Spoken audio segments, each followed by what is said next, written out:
So I wanted to do a quick video on the benefits of a business and basically what it grants you. And I called it fun tokens. So you have a business, it has to be done, or it doesn't have to be done, but you choose to do so. But what comes with that is a lot of benefits and a lot of things that allow you to do what you actually want to do. Could be, spiritual, could be personal, it could be superficial. Things like buying cars is superficial, of course, but if you're a lifelong motorsport fan like me and F1 fan like me, having the opportunity to buy stuff, again, it is stuff, it's consumable, but it's also an experience as well. And that's what I love about running my own business is it gives me fun tokens, what I call them. It gives me an ability to do what I want to do and explore different experiences and buy things that I'd never normally be able to buy, like a Portofino, a Ferrari Portofino. It's amazing. I wanted to quickly run through basically my car history. So my first ever car was an Audi A3. It was a 2002 Audi A3, I think it was. Great first car. Did the job. And then I had that for about a year, and then I was working at a marketing agency, was earning a bit of money. I was on like 35 grand a year or something, which to me at the time was a lot of money, considering I'd had just minimum wage for most of my life when I was working. And I decided to get a Porsche Cayman Gen 2 981. It was, I think it's like 16 grand, I believe. Got it on finance, obviously. I mean, I got most of my cars on finance, apart from the one that's next to me, the Porsche Macan GTS. I bought that in cash. Everything else is on finance because it's just easier. Even if you can afford it in cash, I could have bought this car in cash, but I just thought I'd rather have the cash in the bank that I can then use to divert back into the business and get more, spend more on ads, grow the team. It's just makes the most sense to me. I'd happily pay the interest and just keep the cash on hand to be able to make more money in the long run, basically.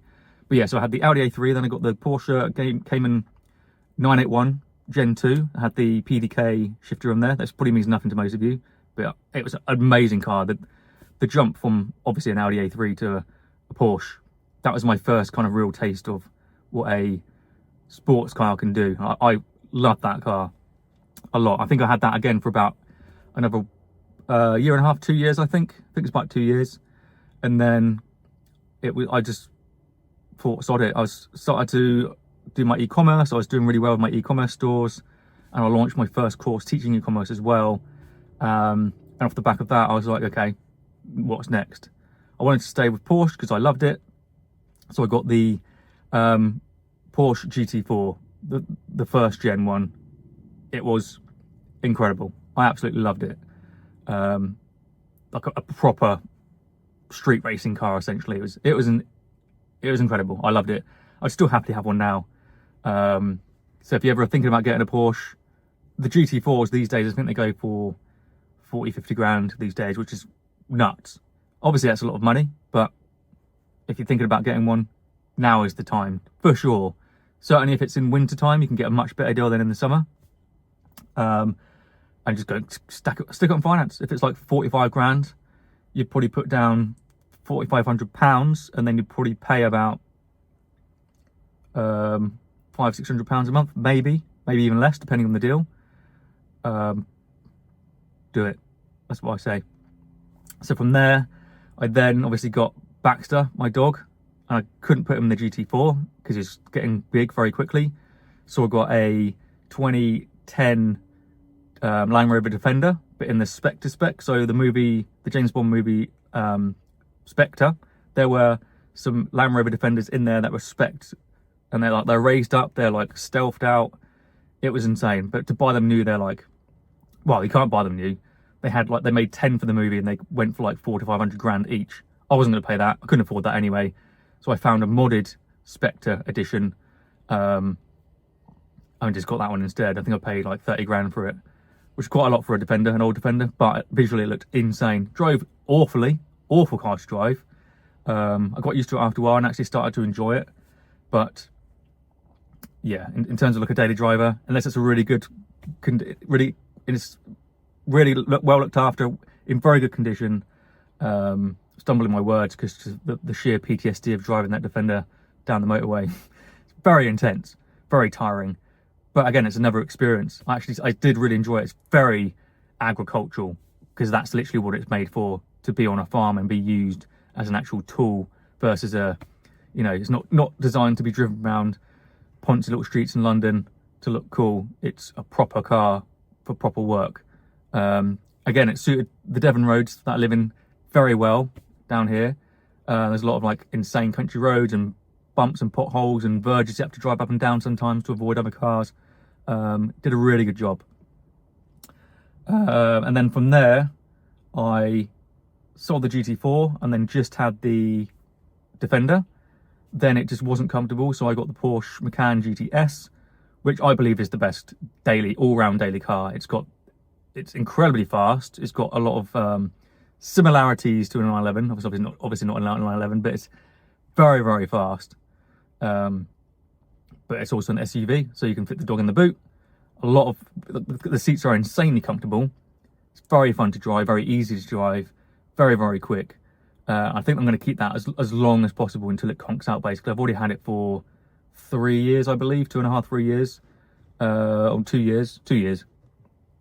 And it's an exceptional daily car. I'll never get rid of it. Doesn't matter if I get rid of this and get another sports car, I'm always going to keep the Macan GTS as my main daily driver forever.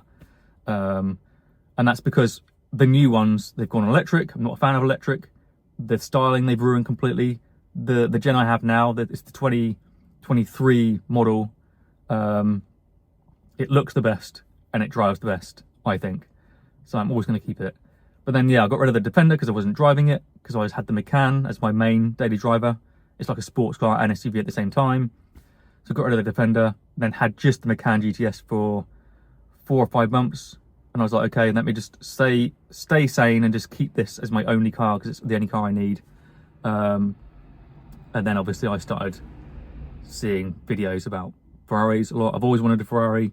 I've had a few friends that have had Ferraris. I know how iconic they are, even if they have some mechanical instabilities here and there.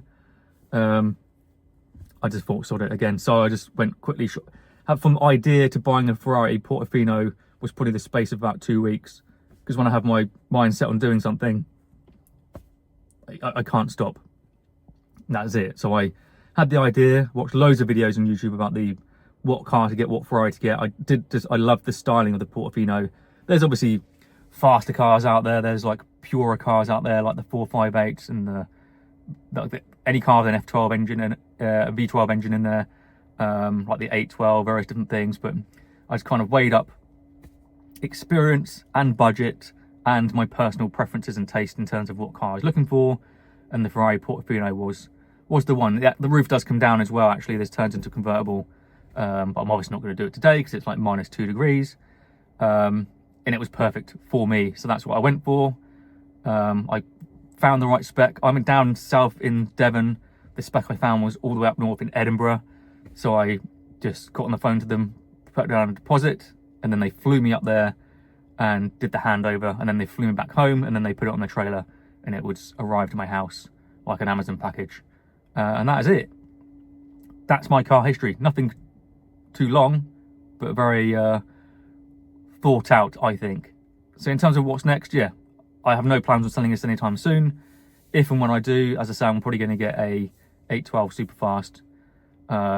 Maybe next year, we'll see. But at the same time, I don't know, I'm just going to get as much as I can out of this one for now, and I may keep this again forever as well. It could be just the perfect 2-car garage, Ferrari Portofino, Macan GTS. Doesn't get any better than that. So I'm going to jump outside quickly and show you the outside of it, and then that is it. So hopefully you enjoyed the video. Chat soon. Hello, I thought I'd do a quick walk around of my Ferrari Portofino as well. Just want to just show you it. So next to it is my wonderful Porsche Macan GTS Black Edition. It was gloss black, but I got a satin wrap put on there. What's called a stealth PPF, so it makes the gloss black turn into like satin black. This is like the best daily driver, I think. But then over here we have the fun toy. So this was in gloss red, guard red, or I can't remember the name of the actual Ferrari red now. It's a gloss red, and then I got the Stealth PPF put on here as well, the same Stealth PPF that made it into this satin red instead. I'm a huge F1 fan, and it's my kind of tribute to the F1 cars, which have a kind of Rosso Corsa. There we go. That's the name of the Ferrari red. Rosso Corsa. So it's Rosso Corsa gloss turned into satin. The Ferrari F1 cars, they're not Rosso Corsa. There's a specific F1 color, but it's pretty damn close, and that's what I was going for, because again, I'm a F1 nerd, and that's why I also got, as you can see on the wheels, these they're called sticker wall tires, or wall tire stickers. There we go. In the an ode to the medium compound tires that you got on F1 cars. Pretty cheesy, but I think it looks pretty cool. And yeah, so I also got a few extra touches put on. So I don't know if you can see it. You can see the Ferrari horsey jobby there in a gloss. You can barely see it, but it's an extra touch that I want to add on the fuel cap there. That's kind of it in terms of the exterior, but it really is a special car. I really do love it. Just seeing these from a distance, I love the most. Just that iconic shield, the Scuderia Ferrari shield, is awesome. I've always got a substantial wheel lock on there because it's a Ferrari, and I like to have things nice and secure, even though I'm in a gated compound anyway. You never know. Take a look from the front. I love it. I call it like the baby 812 because it kind of looks a bit like an 812 Superfast in terms of at least the styling to a degree. It's kind of a bit more toned down version in looks and definitely in the engine compartment, but I love it. It's a great car. I love it a lot. I'm going to drive it now, even though it's like -2 degrees here. I'm still going to take it on the roads anyway. That's not my Vauxhall Nova, if anyone's asking. That's a neighbour. That's a cool car though, isn't it? I love it. But yeah, I'm going to jump inside and show you around the inside as well, and go for a drive. So inside the car, it's a bit warmer in here. Well, it will be when I get the heater on. Yeah, I took a while to find the right spec that I was looking for. There's a few cars that had like cream interiors, which I'm not a fan of. I think they look pretty gross. And like walnut interiors, like walnut leather and stuff, which is not for me. I wanted to go just all black, so I found this spec with these really nice kind of patterned kind of leather seats on there. It's obviously all the fancy Italian level. They have to go a few extra levels up, don't they? The Italians, which I love. That's why I love Ferraris in general. Back seats, apparently, I've never sat in it. It looks terrifyingly small, but I'm sure if you had kids, you could probably fit a couple small kids in there. I'd use that as my Pellegrino holder, basically. But yeah, I love these seats. It's got the red little stitching on there of the there is a name for the Ferrari horse in Italian, but I can never remember it. But it looks pretty cool. I love it. So this is the fun zone, the steering column and the steering wheel with that iconic badge there and that iconic start-stop button there, which I love. It's got all the controls that you'd ever need in one place. It's full carbon fiber steering wheel. We've got this like lever trim on the side. It's got indicators either side. It's got the Manettino selector thing here. It's a Portofino, the Gen 1 Portofino. It's not the Portofino M. So it's only got comfort, sport, and then basically track everything off, which I've never used because I'm not stupid. I usually have it in sport. It just makes the rev ranges a bit more lively and a bit more interactive and fun. But yeah, it's got like, this is very important, especially for Devon roads. This basically stiffens and loosens the suspension. So if you go into sport mode, it stiffens the suspension, and then you push that again. You can stay in sport mode, but it allows the suspension to soften up. So when you're going over all the bumps and potholes that you're trying to avoid in Devon, it just softens the blow essentially. But I love this entire area, and there's the nice little dash. Does the job, definitely.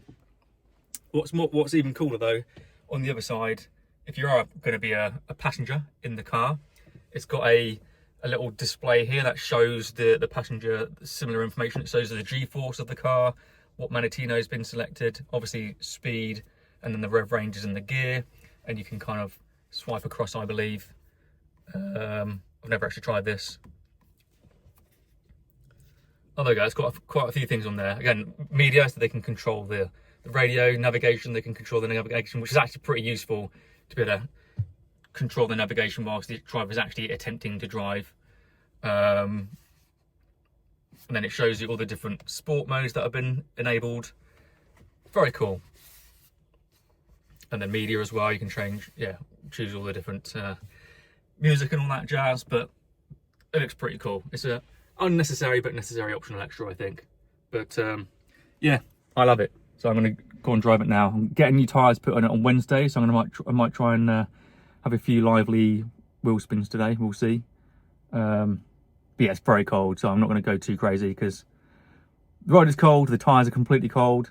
I don't want to end up in a tree, so I'm just going to take things nice and slow. But that is the Portofino inside and out. I love it. It's I've had it for about 6 months now, and I will probably get an 812 Superfast next, I think, because I say that's like the big brother of this car, and it's V12. It's ridiculously powerful. It's like almost double the horsepower of this car. Unnecessary, but it's got to be done. But for now, I'm just going to enjoy it. So I'm going to go and drive it, and yeah, have a great day. Talk soon.